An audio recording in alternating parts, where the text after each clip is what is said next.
The subject of this video is hidden buttonholes with a wrapped band at center front.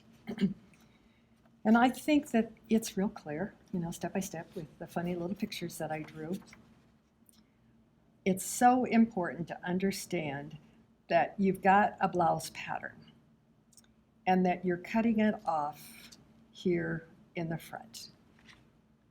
And it explains that you want to know exactly where your center front is on that pattern. And if you look carefully, I've got a broken line for that. And I've also drawn a picture as though you have a cut-on facing here.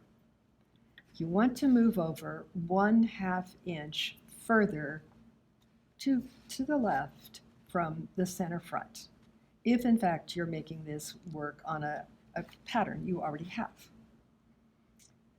And then you're going to sew a wide piece of material onto that, the front of your blouse. And by the way, this is just the right side of the blouse. The other side won't have this band on it. This is just to have a band that covers up buttonholes. This band is 6.5 inches wide and the length of the center front of your pattern. You sew it on with a very narrow seam. I've indicated 1/4 inch. And when it's stitched on, you are going to do some folding to show just exactly how that will give a band that encloses all the buttonholes. And all the steps here show it, but you're going to really want to do it to fully understand that. So I give you a pattern like this. I don't have big enough paper to have this long as it needs to be. So you will be adding on here a piece of paper that's 6.5 inches wide and the length of center front. In fabric, you'll be sewing that on with a 1/4 inch seam. And you're only cutting one of these because this is your right front. If for women, you want, usually you want the buttonholes on the right side. And that's really what this instruction is about. But it's nice if you'll go ahead and do a collar also, just a part of it, collar that'll finish this, and you'd cut 2 of those. You see how I have this cut. So here's my little bodice, and I cut it shorter. This uses more fabric than you really need to. So just cut it off a little bit shorter, about 1/2 inch. And I've cut out my collar, like you see here. And I have a PowerPoint that I think really shows it step by step. It shows how the paper is put onto the center front here to give you that extra extension for the folds. It shows you how the fabric, when it's sewed on, is folded so that you get this band, which covers buttonholes. But now let me show you that. I'm going to show you the paper first, and then I'll show you the fabric.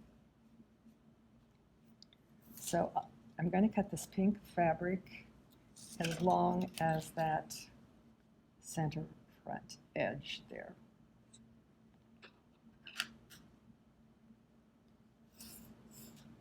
And I'm going to cut it 6.5 inches wide. I thought that I had brought a piece of 6.5, but I see it's just a little wider. So let's take some of that off.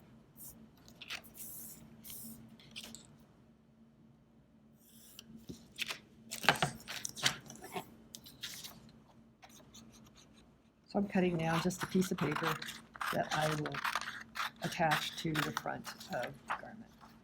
Here is where I've cut it out of this green fabric, and here is where I've cut it out of another piece of green fabric.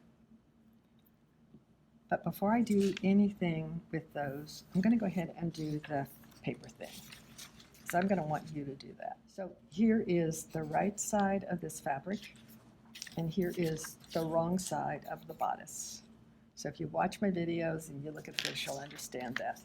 Right side of the band to the wrong side of the garment.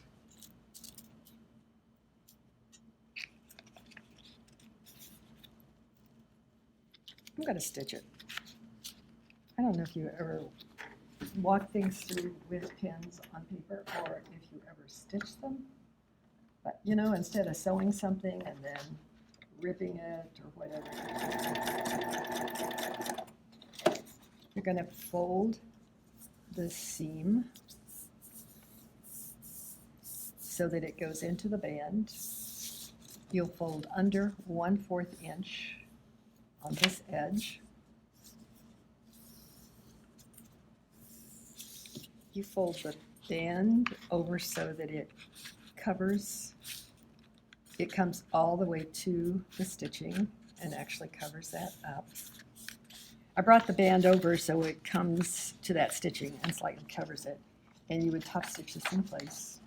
So I taped that bottom part there, but just so you can remember this, I'll go ahead and do a little top stitch on this part way down. Then the band comes all the way over and covers up that top stitching like this. There you go. And that's what it looks like. But very, very important to understand, in the middle of this part, which happens to measure a little bit more than an inch and 3/8, but approximately in the middle of this section, you will call center front. Yeah, it's about 5/8.